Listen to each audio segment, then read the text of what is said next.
So దాని ఒక విషయం ఉంది నరసింహమూర్తి గారు. సార్ నరసింహమూర్తి గారు, ఒక విషయం నేను అడగాలనుకున్నది, మిషన్ 500 అని లాస్ట్ ఇయర్ ప్రకటించారు. అంటే $500 బిలియన్ ట్రేడ్ డీల్ కావాలనేది ఒక లక్ష్యం, రైట్? $500 బిలియన్ అని అంటే మనం ఇంపోర్ట్ చేసుకునేది $500 బిలియన్ అనేది కొంతమంది చెప్తున్న మాట. సో ఇప్పుడు బేసికల్లీ భారత్ కి అమెరికాకి మధ్య ఇంపోర్ట్స్ ఎక్స్పోర్ట్స్ లెక్కలు చూస్తే మనం ఎక్స్పోర్ట్ చేస్తున్న నెంబర్స్ ఎక్కువగా ఉన్నాయి, మనం దిగుమతి చేసుకుంటున్న నెంబర్స్ చాలా తక్కువగా ఉన్నాయి, రైట్? సో 2024 సంవత్సరంలో $79.4 బిలియన్ ఎక్స్పోర్ట్స్ చేస్తే, ఎగుమతులు చేస్తే $39 బిలియన్ వరకు మాత్రమే మనము ఇంపోర్ట్ చేసుకున్నాం, దిగుమతి చేసుకున్నాం. 130 బిలియన్ ఓవరాల్ గా మొత్తం, రైట్? సో ఇప్పుడు నా ప్రశ్న ఏంటంటే సార్, $500 బిలియన్ వర్త్ ఉన్నటువంటి ఒక డీల్ అయితే గనక ఏ రంగాల్లో మనం ఎక్కువగా కొనుగోలు చేయాల్సి ఉంటుంది, దానివల్ల మనకు కలిగే ప్రయోజనం ఏంటి, మన ఎగుమతులు పెరుగుతాయా? ఏమంటే ఒకటే, ఇవాళ మన ఇండియన్ ఎకానమీలో మెర్చండైజ్ ఎక్స్పోర్ట్స్ లో మన industry, manufacturing industry 74% capacity utilisation లో ఉందండి.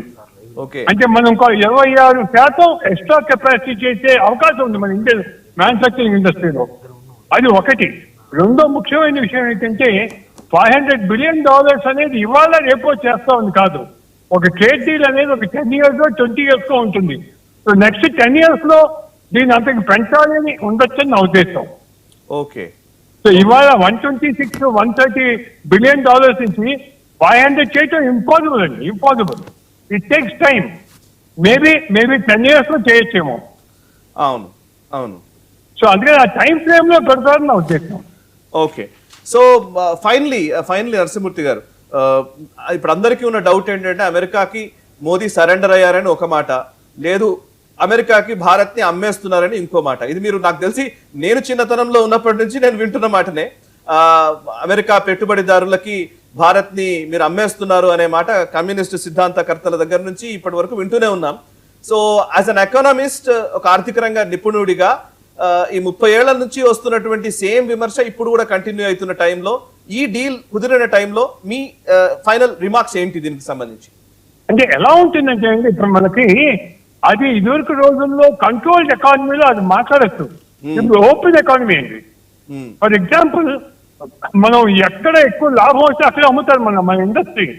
గవర్నమెంట్ అమ్మితే మీరు అనొచ్చు ఇవాళ ఎక్స్పోర్ట్స్ అని ప్రీఎస్క్యూజ్ చేయమండి, ఇవాళ ఇండివిజువల్ కంపెనీలు చేస్తున్నాయి. ఆ కంపెనీలు ఎక్కడ లాభం వస్తే అక్కడ అమ్ముతాయి. టుడే అమెరికాలో ఎక్కువ ప్రైస్ వస్తుందా, బ్రిటన్ లో వస్తుందా, యూరోప్ వస్తుందా, రేపు Europe trade deal, American trade deal, Canada trade deal, Australia trade deal, Gulf లో వచ్చే కంట్రీస్ ట్రేడ్ డీల్స్, ఇవి అయిపోతే ఎక్కడ మనకి లాభం వస్తే అక్కడ అమ్ముతారు. సో ఒక దేశానికి అమ్మటం అనే క్వశ్చన్ లేదండి. Purely business deals. అదే గవర్నమెంట్ అనుకోండి, అమ్మాడని నేను చెప్పొచ్చు.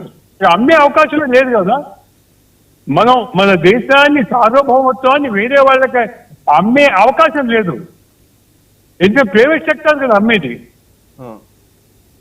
మీరు ఎందుకు అమ్ముతారు? రూపాయి ఎక్కువ వస్తే అక్కడ అమ్ముతారు.